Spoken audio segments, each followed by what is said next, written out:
Shalom la famille. Shalom la famille. Que Dieu vous bénisse. Soyez bénis. Au nom de Jésus. Amen. Nous venons apporter cette vidéo une précision très importante et officielle. La montagne de la prière Ministries à Paris n'est plus à Villeneuve-Saint-Georges parce que le quartier devrait être rasé au sol. La seule raison que nous quittons cette salle, indépendamment de toutes les difficultés qu'il y avait dans la salle, comme tous les montagnards, vous savez, le problème de toit, il y avait l'eau qui entrait dans la salle, mais en tout cas, on était déjà en train de chercher une autre salle, mais la mairie avait déjà commencé à raser toutes les maisons autour de nous. Donc, les propriétaires étaient le dernier récalcitrant. Et à la fin, ils ont trouvé le moyen de l'obliger de libérer la salle. Donc, nous sommes des victimes de cela. Que Dieu vous bénisse. La Bible dit, c'est dans le calme et la tranquillité que sera votre force. Nous sommes sereins. Le ministère est toujours debout. Alors, cette vidéo, c'est pour vous dire aussi que c'est dans le moment difficile qu'on reconnaît le vrai ami. Une famille reste soudée. Nous nous adressons vraiment à toute la grande famille des montagnards et des montagnardes à travers le monde. Toute personne qui sait que toutes ces années, Dieu t'a béni, Dieu t'a béni, Dieu t'a donné quelque chose, Dieu t'a donné une réponse, t'a restauré, en tout cas à travers de ces ministères. C'est à vous que nous nous adressons d'abord, mais aussi à toutes les personnes peut-être qui ne sont pas de la montagne de la prière, mais qui sont amis de la montagne de la prière. Nous avons besoin de vous parce que le moment est venu de manifester encore plus votre amour envers nous. Nous voulons vous dire tout simplement que nous avons besoin de votre prière. Il faut prier pour nous, nous soutenir, parce que ce grand ministère n'a pas encore trouvé, n'est-ce pas, une salle ou un local à lui tout seul. Alors nous avons besoin pour le moment de 40 000 euros. 40 000 euros, c'est vraiment juste pour qu'on appelle ça la caution. Voilà, pour la caution de la salle, parce que le salle à Paris coûte très cher. Et souvent, c'est 6 mois à une année de garantie. Alors, par rapport à la grandeur de la salle que nous louons, à peu près c'est 5 000, 4 800, 5 500, 6 000 euros par mois. Donc faites le calcul, 6 mois ou une année, c'est énormément d'argent. Que Dieu vous bénisse. En tout cas, si vous donnez quelque chose dans ces ministères, vous semez sur la bonne terre. Vous semez à la bonne terre. Que Dieu vous bénisse parce que le Dieu de Corneille se souviendra toujours de votre offrande. Amen. Que Dieu vous met à cœur ce que vous voulez apporter dans les ministères. Tout ce que moi je sais, la Bible déclare que Dieu n'est pas injuste pour oublier les services que vous avez rendus et que vous rendez encore aux saints. Si les hommes seront infidèles, Dieu restera fidèle. En tout cas, nous sommes à la recherche d'une autre salle, mais en attendant, nous allons trouver une salle, un endroit, dans un hôtel où nous allons vous communiquer, peut-être même d'ici samedi pour que dimanche, nous soyons ensemble. Que Dieu vous bénisse abondamment. Je laisse un mot à maman, si maman peut s'exprimer un mot. Vraiment que le Seigneur vous bénisse encore une fois de plus. Vraiment, vous qui aimez la montagne de la prière, vous qui êtes bénis à travers ce ministère, nous attendons votre soutien, votre aide pour que ce ministère continue à bénir, à restaurer encore beaucoup de familles, beaucoup d'âmes dans le monde entier. Vraiment que le Seigneur vous bénisse déjà d'avance pour votre soutien au nom de Jésus. La montagne de la prière a besoin de vous. Levez-vous. Avec Jésus, c'est toujours possible. Dieu vous bénisse. Au nom de Jésus. Bye. Shalom la famille, shalom. Que Dieu vous bénisse abondamment au nom de Jésus-Christ. Cette exhortation, c'est pour encourager encore le peuple de Dieu, les enfants de Dieu, toute personne, n'est-ce pas, qui aspire à servir Dieu, qui aspire à être bien dans la vie. Vous savez, les voies de Dieu sont insondables. La manière de faire de Dieu dépasse toujours la manière de faire des hommes. En méditant la parole de Dieu, vous savez, la Bible déclare que ce qui est spirituel est plus fort que ce qui est physique. Ce qui est spirituel est plus important, n'est-ce pas, que ce qui est physique. Le spirituel est éternel. Le physique, ce qui est matériel et passager. Ce que j'ai trouvé dans la vie de Christ et dans la vie de plusieurs personnes d'ailleurs que Dieu a appelées est que on peut être puissant, fort spirituellement et être faible physiquement, faible matériellement. On peut être vraiment rempli de l'onction parce que il faut savoir que c'est le temps de Dieu. Vous pouvez avoir l'onction de Dieu, la puissance de Dieu dans votre vie, et que cette puissance va se manifester, peut-être les résultats, vous allez le voir dans 5 ans, dans 10 ans, dans 15 ans, et tout dépend du Seigneur. On peut être puissant spirituellement et être faible matériellement et être faible financièrement.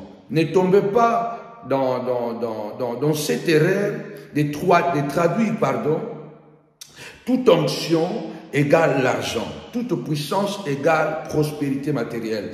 Ne confondez pas, je voudrais quand même un peu lire la parole de Dieu parce que souvent nous tombons dans ce piège de l'ennemi où nous croyons que une fois que Dieu t'appelle et que tu as l'onction, voilà, c'est la prospérité matérielle, c'est la prospérité financière.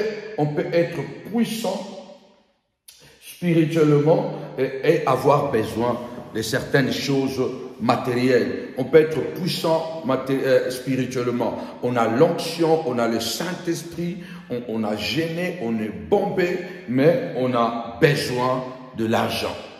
On a besoin de manger. On a besoin d'une maison. Ça peut paraître un peu comme bizarre, non? Pourquoi, comment quelqu'un qui a l'onction et qui est dans le besoin? Parce que on attend souvent que l'onction attire la bénédiction. Parce que celui qui a l'onction va lui donner l'argent, l'onction va lui donner la maison, l'onction. Mais est-ce que c'est automatique? C'est là où il y a le piège où beaucoup de chrétiens et des serviteurs de Dieu, surtout des jeunes serviteurs de Dieu, sont en train de tomber dans la magie et dans l'occultisme. Il faut apprendre à gérer le temps avec Dieu. Il faut que, la Bible déclare, Dieu agit à son temps. Au temps marqué, je t'ai exaucé. Au temps marqué, je t'ai secouru. Ne confondons pas les temps de Dieu et notre temps. Dans les temps de Dieu, il y a les kairos, il y a les chronos que je ne vais pas expliquer tout de suite. Parce que j'en ai beaucoup déjà parlé, les chronos et le kairos. Les chronos, c'est un temps vaste, en quelque sorte un temps illimité. Quand Dieu agit dans le chrono, le soir peut devenir matin, le matin peut devenir le soir. Quand Dieu agit dans le kairos, là Dieu agit au temps opportun, au temps marqué. Ça veut dire qu'à midi, puisque Dieu doit bénir à midi, si ça passe à midi, tu dois attendre encore que le soleil fasse encore un tour, jusqu'à ce qu'il revienne. Mais Dieu n'agit pas toujours dans les kairos. La plupart des temps, pour ce serviteur, Dieu agit dans le chrono. Dans le chrono, nous avons besoin d'avoir la patience. Nous avons besoin de la persévérance. Malgré qu'on est rempli de l'esprit, mais on peut avoir besoin. Vous allez dire, mais c'est pas possible. Nous allons lire la parole de Dieu rapidement. Dans le livre de Luc, au chapitre 4, je m'en vais lire à partir du verset 1er et puis jusqu'au verset 10. Écoutez ce que la Bible déclare. Jésus, rempli du Saint-Esprit, revint du Jourdain et fut conduit par l'Esprit dans le désert, où il fut tenté par le diable pendant 40 jours. Il ne mangea rien durant ces jours-là. Et après qu'il fut écoulé, il y eut faim. Le diable lui dit, si tu es fils de Dieu, ordonne à cette pierre qu'elle devienne du pain. Jésus lui répondit, il est écrit, l'homme ne vivra pas du pain seulement, mais de toute la parole qui sort de la bouche de l'Éternel. Le diable l'ayant élevé, lui montra en un instant tout le royaume de la terre et lui dit, je te donnerai toute cette puissance et la gloire de ce royaume, car elle m'a été donnée et je le donne à qui je veux. Si donc tu te prosternes devant moi, elle sera toute à toi. Jésus lui répondit, il est écrit, tu adoreras le Seigneur ton Dieu et à lui seul tu rendras un culte.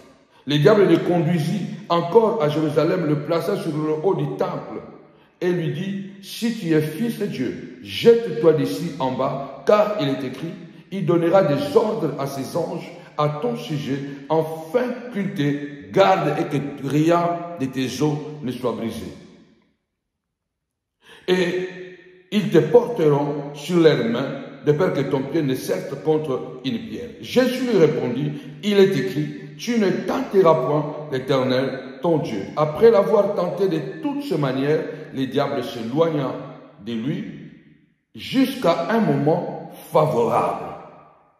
Et l'évangile, je crois, selon Matthieu dit, les anges vinrent le servir. La Bible dit, Jésus est rempli du Saint-Esprit.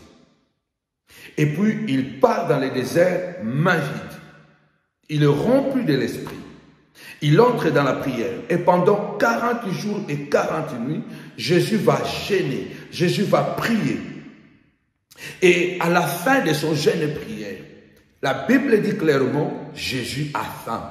La faim, c'est un état de faiblesse. C'est un état de besoin. Maintenant, Jésus n'est pas seulement rempli du Saint-Esprit, mais il est revêtu du Saint-Esprit. Malgré toute cette gloire, malgré toute cette puissance que Jésus a en lui maintenant, pour commencer son ministère, mais il est dans le besoin. Il lui manque de pain à manger. Il lui manque, n'est-ce pas, une maison à dormir. Et c'était l'occasion favorable pour que Satan vienne attenter à la vie de Christ pour le dévier de sa mission. Mon Dieu, combien de chrétiens, combien d'enfants de Dieu sont en train de s'égarer, de se perdre, parce qu'ils n'ont pas la patience, ils n'ont pas le calme, ils ne sont pas patients d'attendre le temps de Dieu. Vous n'êtes toujours pas dans les kairos de Dieu, vous êtes aussi dans le chrono de Dieu. Jésus est rempli, mais il a besoin. Il lui manque l'argent. Jésus n'a pas l'argent. Il lui manque la maison. Jésus n'a pas la maison. Et pourtant, il est rempli du Saint-Esprit et il est revêtu d'une puissance incroyable. Étant humain, il est dans le besoin. La Bible dit il est faim. Jésus avait double nature. Il était Dieu et il était humain. Étant humain, vous devez savoir que Jésus était 100% homme, 100% Dieu. Donc, il avait faim comme toi et moi. Il avait des désirs comme toi et moi. Parce que si Jésus dormait, Jésus pouvait aussi avoir des désirs d'une femme. Mais Jésus maîtrisait les désirs de la femme. C'est pourquoi Jésus ne pouvait pas tomber dans l'impudicité, il ne pouvait pas tomber dans l'adultère, parce qu'il n'était pas marié, il ne pouvait pas tomber dans l'adultère, mais il ne pouvait pas tomber dans la fornication, dans le péché du sexe, parce que Jésus était capable de se maîtriser. Mais Jésus avait faim. Jésus dormait. Jésus pouvait aller à la toilette. Jésus était humain comme toi et moi. C'est pourquoi il n'y aura pas d'excuse. La Bible dit que Jésus a faim. Et à ce moment-là, et pourtant il est rempli.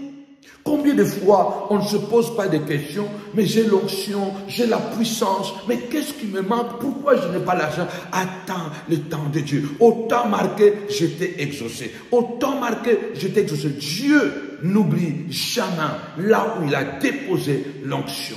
C'est pourquoi vous voyez beaucoup de chrétiens et des serviteurs de Dieu. Il y a des catégories, des hommes de Dieu de mon âge qui sont déjà quand même de papa, plus de 50 ans, qui ont perdu l'espoir, ils commencent à toucher au gris-gris, et la nouvelle génération qui n'a qu'une seule vision, la prospérité matérielle, la prospérité financière, la prospérité de biens matériels. Donc, au fait, il n'a qu'une seule vision, l'onction se traduit directement à l'argent. L'onction se traduit directement à de belles voitures. C'est pourquoi de belles voitures, de beaucoup d'argent, vous amènent aussi à voir des femmes, à voir des choses bizarres. Ce qui est étrange, vous voyez, Satan est venu proposer à Jésus.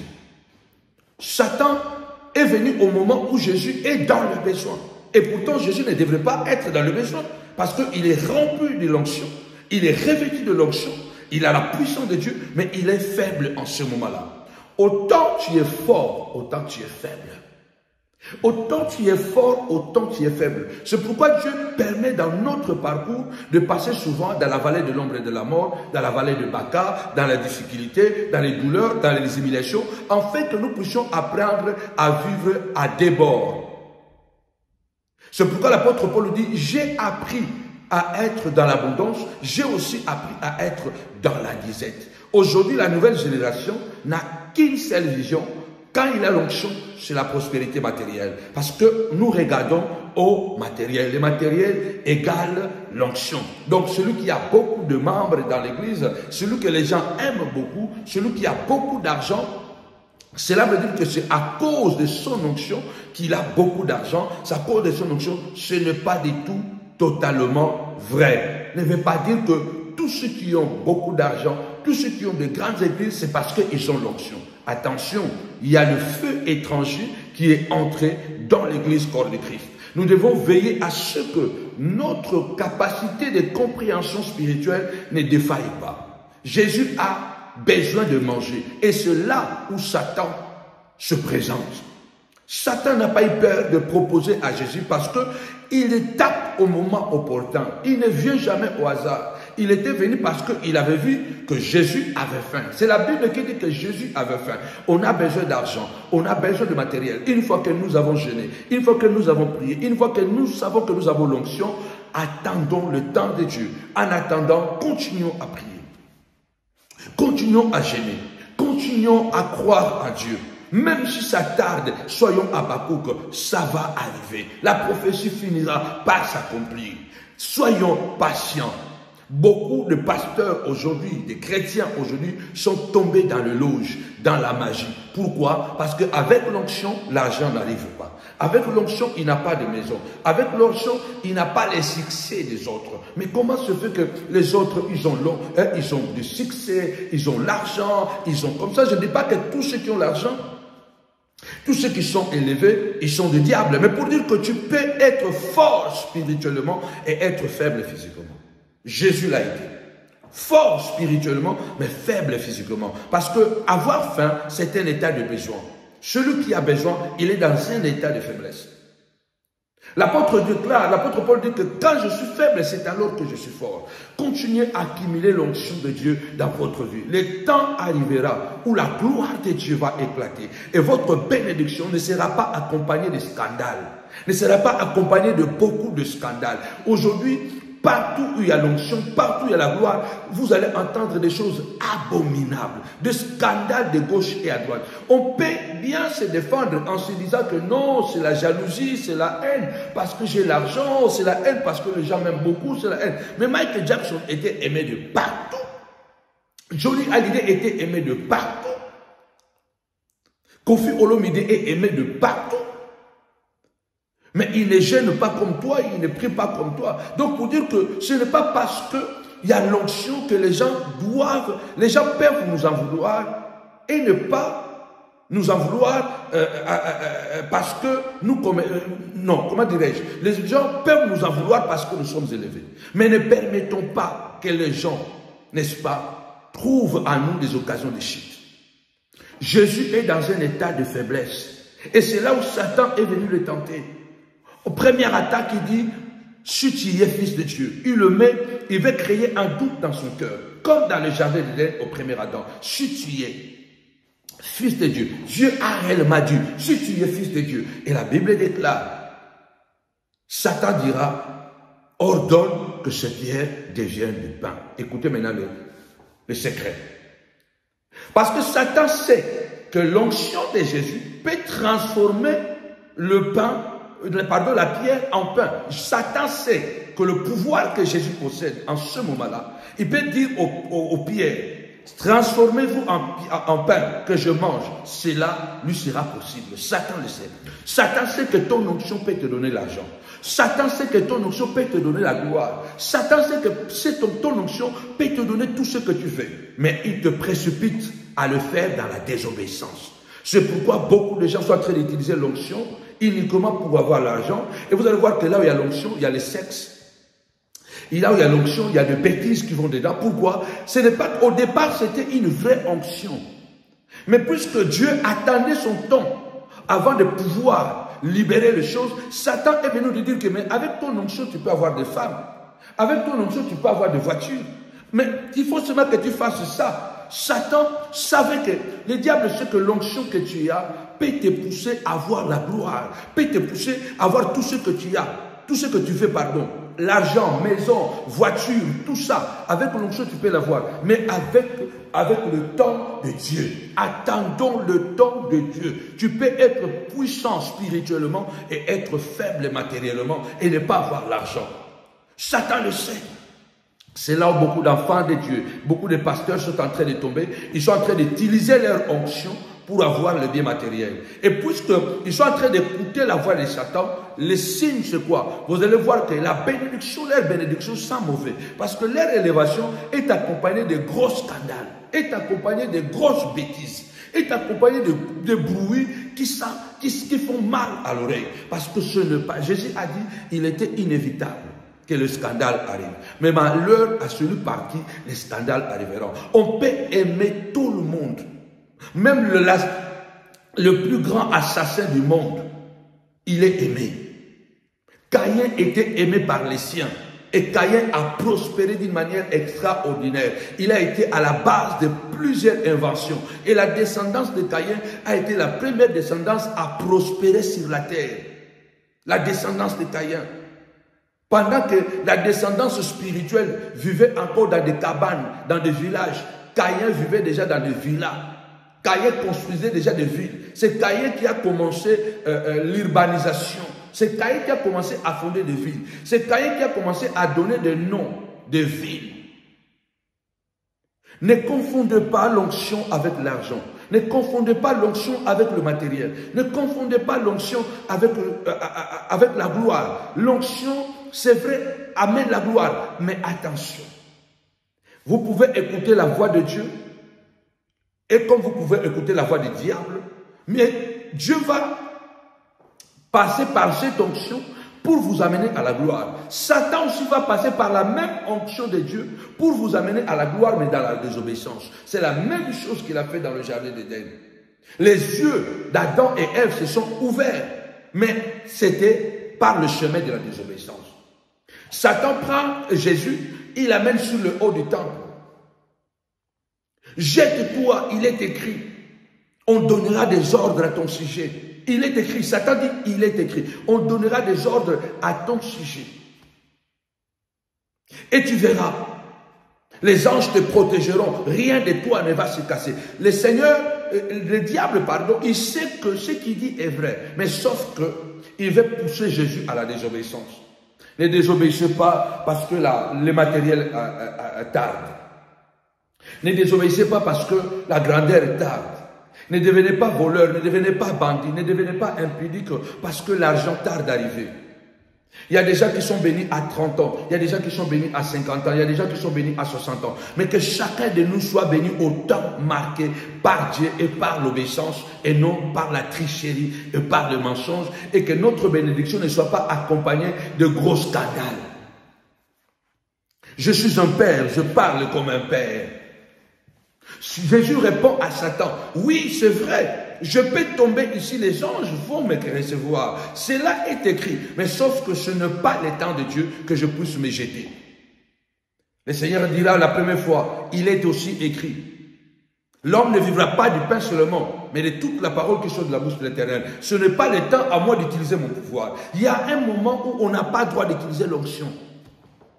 Il y a un moment où on n'a pas le droit d'utiliser l'onction. Ce n'est pas le temps, ce n'est pas le moment. On a l'onction, mais ce n'est pas le temps d'utiliser l'onction pour avoir de grosses voitures ou de grandes maisons. Ce n'est pas le temps.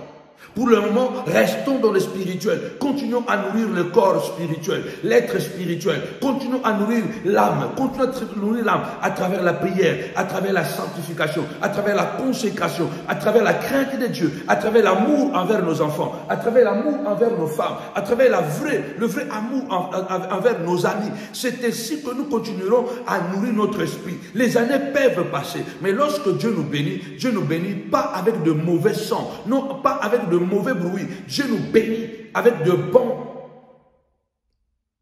bons sons, avec un bon bruit. Tu seras béni sans bruit négatif, sans scandale.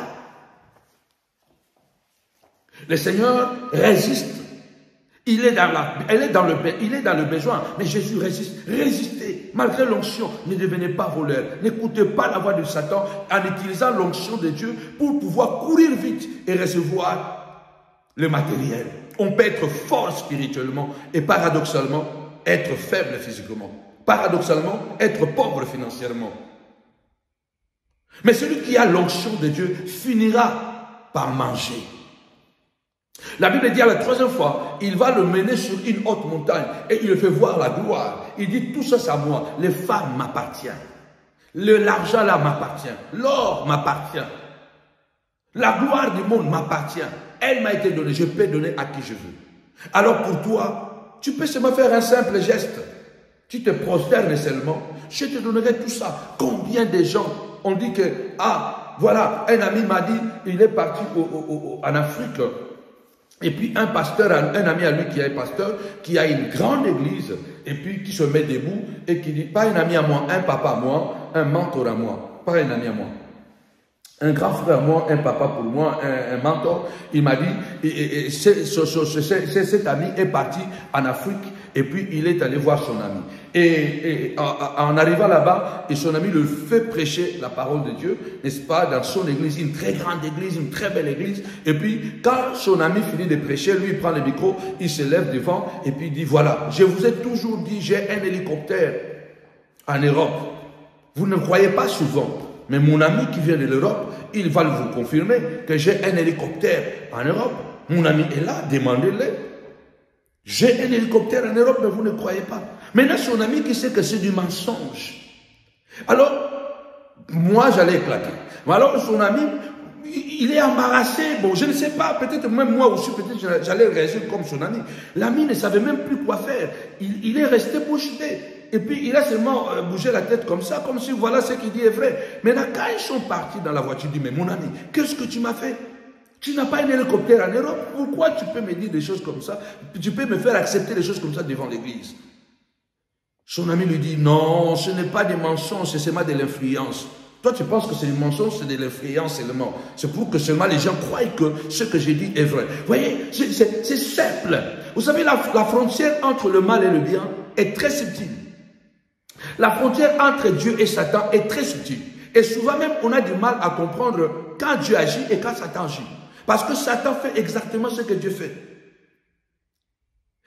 L'apôtre Paul dit que le serviteur du diable se déguise en ange de lumière. Satan lui-même, se déguise en ange de lumière. Cela n'est pas étonnant que ce serviteur aussi se déguise en serviteur de Christ. La vérité et le mensonge marchent de pair. Si tu te prosternes seulement, il y a beaucoup de chrétiens, beaucoup d'enfants de Dieu qui sont égarés, qui commencent à commettre des atrocités, de l'impudicité, de la fornication, de mensonges, de trafic d'influence, de beaucoup de choses pour avoir de l'argent. Ce sont des méthodes païennes. Ce sont des méthodes diaboliques. Beaucoup de gens aujourd'hui, leur élévation est basée sur la destruction des autres. Des choses qui semblent des formules que vous prenez sur Internet, que dans les livres du monde, notre code prophétique et code moral, c'est la Bible.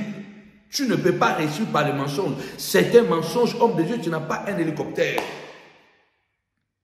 Jésus dira à Satan, je sais que cette gloire t'a été donnée par le premier Adam. Je suis le deuxième Adam, je suis venu récupérer cette gloire. Il est écrit, tu adoreras l'Éternel ton Dieu et à lui seul qui rendra un culte. La Bible dit, Satan s'éloigna de lui. Satan s'est éloigné de Jésus. Satan va s'éloigner à un moment donné.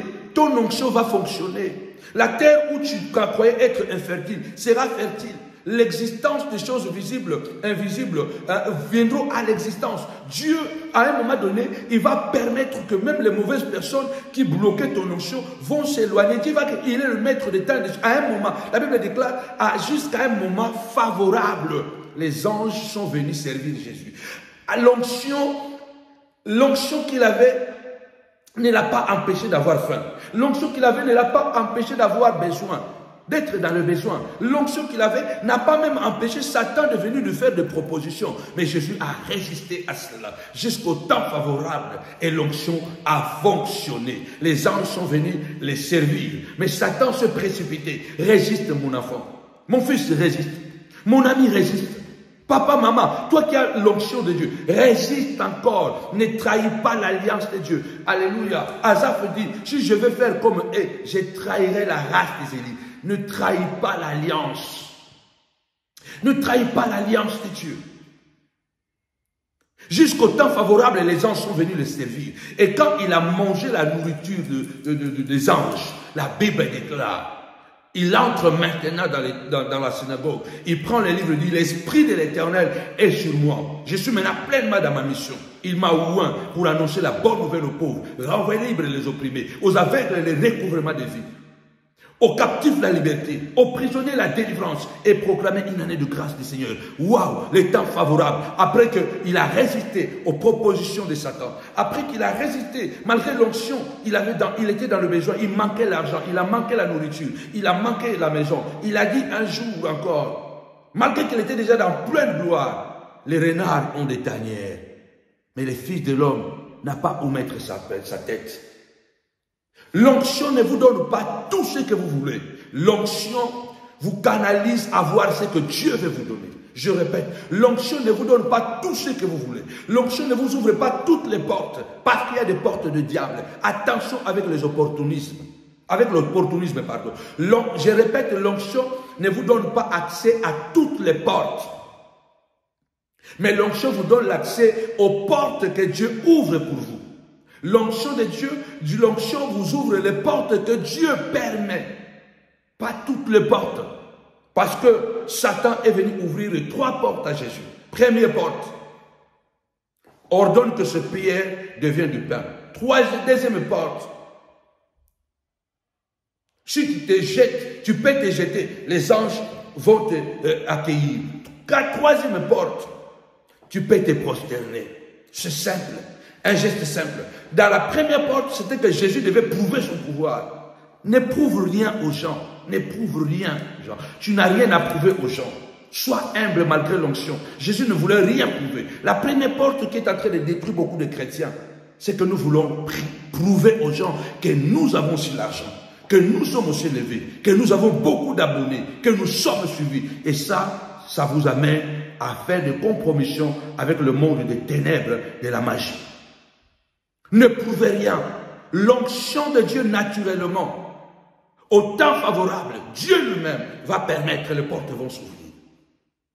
Ne prouvez. La première porte, c'est la porte de l'orgueil. Prouve-moi. Ne soyez pas orgueilleux, soyons humbles. La deuxième porte, c'est la porte de la tentation. Le Seigneur dit, tu ne tenteras pas l'Éternel ton Dieu. L'onction de Dieu ne peut pas ouvrir la porte de la tentation pour toi. Parce que la Bible déclare, Dieu ne tente personne. Et l'onction que je porte, c'est l'onction de Dieu. L'onction ne peut pas ouvrir la porte de l'impudicité. L'onction ne peut pas ouvrir la porte de coucher avec les femmes des autres, ou avec les jeunes filles de l'église, ou à coucher avec des femmes pour qu'on puisse avoir l'argent. L'onction de Dieu ne peut pas ouvrir la porte de tentation. Deuxième porte, c'est la porte de tentation où beaucoup de jeunes serviteurs aujourd'hui sont en train de tomber pour avoir l'argent, pour avoir le matériel. La troisième porte, c'est la porte de la simplicité. Vous faites seulement un geste. C'est la porte de la simplicité. Oh, ça c'est encore rien. Bon, c'est encore rien. Abraham même a menti. Bon, Abraham avait des femmes de toutes les façons. C'est la porte de la simplicité. Mais tu commets un crime grave. Tu vas te lier avec Satan. La porte de l'orgueil, la porte de la tentation et la porte de la simplicité. Soyez bénis, que Dieu vous bénisse. Nous sommes vraiment ravis de vous avoir nombreux à la montagne de la prière. Nous avons perdu la salle, mais pas Dieu. Nous avons besoin de votre soutien. Nous avons besoin de 30 à 40 000 euros urgents pour que nous puissions avoir une bonne caution afin de pouvoir donner pour que, dès que nous allons trouver la salle, partout où vous êtes, si Dieu vous touche, n'hésitez pas, envoyez 1 000 euros, 500 euros, 100 euros, 50 euros, ce que vous voulez. Il y a le RIB, il y a l'IBAN, il y a le PayPal, vous pouvez envoyer par RIA, par Western Union. Tous ceux qui savent qu'ils sont bénis à travers la montagne de la prière, nous attendons votre bénédiction, nous attendons votre soutien, parce que là, nous sommes sans la salle, mais nous avons Dieu avec nous. En tout cas, que Dieu vous bénisse abondamment. Il y a les coordonnées bancaires qui sont en train de défiler en bas de cette vidéo. Que Dieu vous bénisse abondamment. La montagne de la prière ministrise à Paris vous attend encore et encore. Vous qui êtes bénis, guéris, délivrés à travers ce ministère, nous attendons votre soutien. Priez pour nous, mais si Dieu vous met à cœur de nous soutenir financièrement, en tout cas, participez à cette cagnotte, à cette récolte, appel de fonds, voilà, on peut dire ça comme ça. En tout cas, que vous puissiez nous soutenir pour cette situation que nous traversons. Que mon Dieu vous bénisse abondamment. C'était votre frère Samuel Pange.